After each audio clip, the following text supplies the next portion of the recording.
तो hello guys, आप सभी का स्वागत है मेरे छोटे से वीडियो में। इस वीडियो में आज मैं आपको बताने वाला हूँ कि थाईलैंड कम से कम कितने बजट में एक्सप्लोर किया जा सकता है। इस वीडियो में आज मैं आपको बताऊंगा कि वहाँ की जो मतलब नाइट लाइफ है और वहाँ जो ट्रैवल खर्चे है, होटल है, बुकिंग वगैरह, और इंडिया से वहाँ की जो फ्लाइट जाती है कम से कम कितने रुपए में आएगी।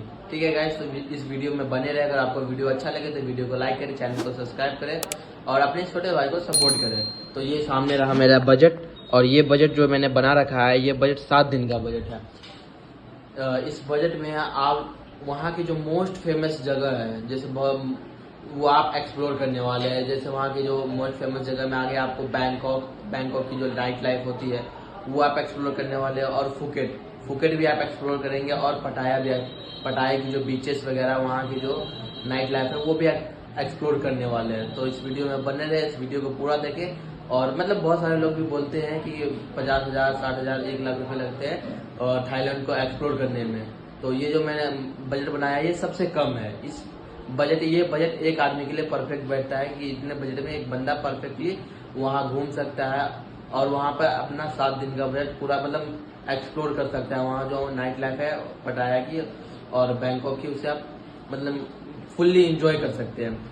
तो वहाँ पे आपको जो मतलब आप दिल्ली से बैंकॉक अगर जाते हैं तो आपको राउंड ट्रिप का जो आपको खर्चा है फ्लाइट का, तो वो कम से कम 20,000 रुपये आते हैं।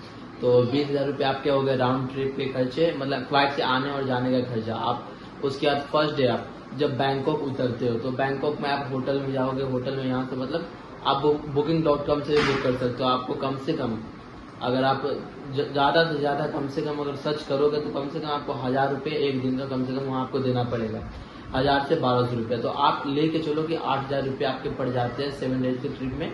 आपको 8,000 रुपये बन जाते हैं वहाँ रहने के। और कम से कम आप एक टाइम का अगर खाना खाते हो, कम से कम एक टाइम का खाना अगर खाते हो आप थाईलैंड में, तो कम से कम आपको 500 रुपये पड़ेंगे। तो 500 रुपये आपको पड़ गया आपको वहाँ पास खाना खाने के एक टाइम। तो 3 टाइम अगर खाते हो तो 1,500 रुपये आपको पड़ जाते हैं 3 टाइम खाना खाने के। 3 टाइम खाना खाने के 1,500 बन के, तो इस हिसाब से अगर 7 दिन का जोड़ा जाए तो 10,000 रुपये आपके बैठते हैं 10 दिन खाने के। 10,000 रुपये आपके खाने के हो गए, 20,000 रुपये आपके हो गए यहाँ से जाने और आने के, और 8,000 रुपये आपके बनते हैं वहाँ से वहाँ रहने के। तो और भी बहुत सारे खर्चे, जैसे आप फिर बैंकॉक में वहाँ रुकते हो, पर दिन चेकिंग करते हो, वहाँ पे लोकल मार्केट और स्ट्रीट वगैरह आप घूमते हो। घूमने के बाद फिर आप वहाँ पे जो क्लब वगैरह, बार वगैरह, अगर आप बियर वगैरह पीते हो तो मतलब वो एक्स्ट्रा में आता है। वो आपके ऊपर डिपेंडेंट है कि आप कितना कम से कम खर्चा कर सकते हैं। मतलब वो शराब पीने वगैरह जो बियर वगैरह का है वो इसमें जोड़ा हुआ नहीं। ठीक है गाइस, तो आप वहाँ पे लोकल मार्केट घूमते हो, स्ट्रीट वगैरह घूमते हो, और फिर वहाँ पे जो क्लब वगैरह है, अधिकतर क्लब वहाँ पे फ्री रहती है, फ्री में भी एंट्री ले सकते हो। आप क्लब वगैरह घूमते हो और फिर वहाँ की जो बीचेस वगैरह है वो एक्सप्लोर करते हो, और वहाँ के जो नाना प्लाजा है वो आप घूमते हो, और मतलब जो भी एक्टिविटी आपको सही लगे खाने पीने का और बियर वगैरह जो भी पीने का, डांस वगैरह वो आप करते हो।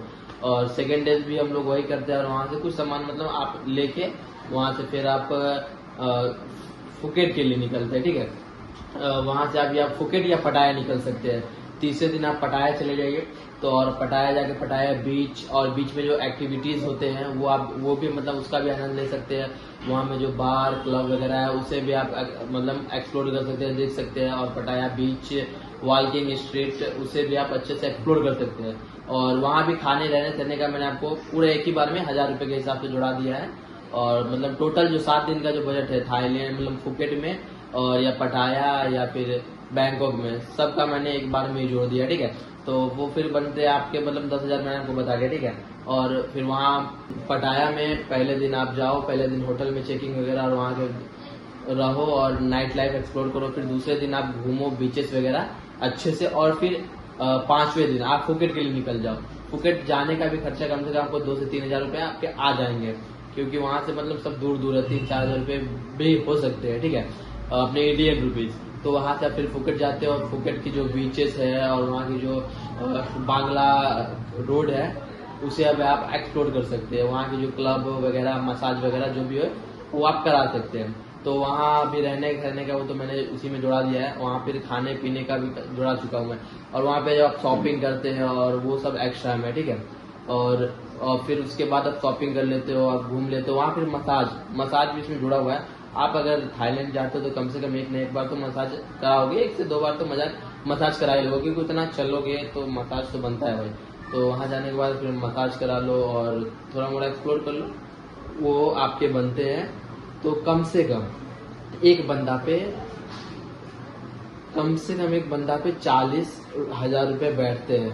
थाईलैंड को मतलब 3 जो मैंने मोस्ट फेमस जगह बताया उसे एक्सप्लोर करने में कम से कम 40,000 रुपये बैठते हैं एक बंदे पे। इतने में आप मतलब थाईलैंड को अच्छे से एक्सप्लोर कर सकते हो। और वो वहाँ जो चलता है, वहाँ चलता है थाई बात। और यहाँ की मतलब वहाँ की 1 रुपये, यहाँ की कम से कम 2 रुपये 76 पैसे बैठते हैं। फिर 7वें दिन आप वहाँ से मतलब रिटर्न हो जाते हो। 7वें दिन रिटर्न की फ्लाइट पकड़ लो, आप फिर रिटर्न हो जाओ वहाँ से। तो गाइज यही था हमारा बजट। और इस बजट में मतलब वहाँ पे एक बंदा कम से कम मतलब ये बजट जो है हमारा 40,000 का है। इसमें एक बंदा बेटर से बेटर एक्सप्लोर कर सकता है। और इसे एक्सप्लोर करने में बहुत ज़्यादा मतलब 7 दिन का बजट है और 6 दिन कम से कम रहेगा। 7वें दिन वो चेकआउट करके वो फिर फ्लाइट पकड़ के अपने इंडिया के लिए वापस आ सकता है। तो